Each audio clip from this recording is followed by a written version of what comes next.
তিন ওয়ানডে আর দুটি 4 দিনের ম্যাচ খেলতে ইতিমধ্যেই সিলেট পৌঁছে গেছে নিউজিল্যান্ড এ দল। সোমবার প্রথম ওয়ানডেতে মাঠে নামার আগে আজ অনুশীলনে ঘাম ঝরিয়েছেন নাইম শেখ, নুরুল হাসান সোহানরাও। যদিও শেষ মুহূর্তে ছিটকে গেছেন মুস্তাফিজুর রহমান, তবে তার বদলে জায়গা পেয়েছেন আরেক পেসার খালেদ আহমেদ।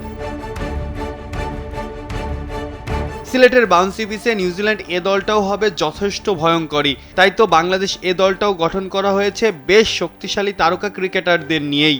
এই সিরিজ নিয়ে বাড়তি নজরদারি হয়তো বিসিবির, কেননা এই মাঠেই যে কিছুদিন আগেই জাতীয় দল টেস্ট হেরে গেছে জিম্বাবুয়ের কাছেও।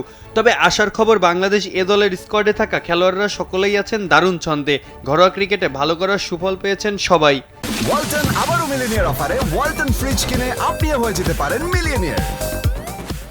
দিন তিনেক আগেই শেষ হওয়া ডিপিএল এর শীর্ষ 3 রান সংগ্রাহক এনামুল হক বিজয়, পারভেজ হোসেন ইমন, নাইম শেখরা আছেন টপ অর্ডার সামলানোর দায়িত্বে।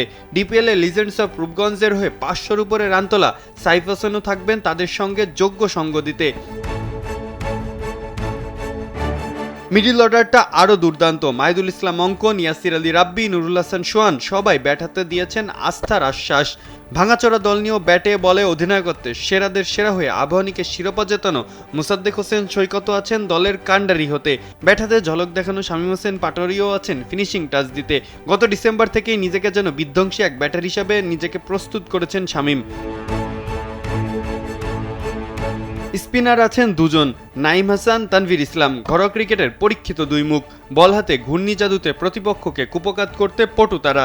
পেসাররাও পিছিয়ে নেই। জাতীয় দলের তারকা পেসার শরীফুলের সাথে নতুন বলে গতির ঝড় তুলবেন ইনজুরি থেকে ফেরা এবাদত হোসেনও। এছাড়াও ঘরোয়া ক্রিকেটের আরেক পেস বিস্ময় রেজাউর রহমান রাজাও আছেন তাদের যোগ্য সঙ্গ দিতে। আর মুস্তাফিজের বদলে খালেদ আহমেদ যুক্ত হয়ে যেন ধারটা আরও বাড়িয়ে দিয়েছেন পেস ইউনিটে। 7 ব্যাটার, 2 অলরাউন্ডার, 2 স্পিনার, 4 পেসারের এক অসাধারণ দল গঠন করেছে বাংলাদেশ। ঘরোয়া ক্রিকেটের দুটি ছড়ানো ক্রিকেটাররা সিলেটের বাউন্সি পিচে নিউজিল্যান্ডের মতো দলের সাথে কেমন করে সেটিই এখন ভক্তদের বড় আগ্রহের জায়গা। সোমবার প্রথম ওয়ানডে শুরু হবে সকাল 9:30টায়। টিভির সামনে তাই আনাগোনা দেখা যাবে টাইগার ভক্ত সমর্থকদেরও। মাহফুজ আহমেদ, কালবেলা।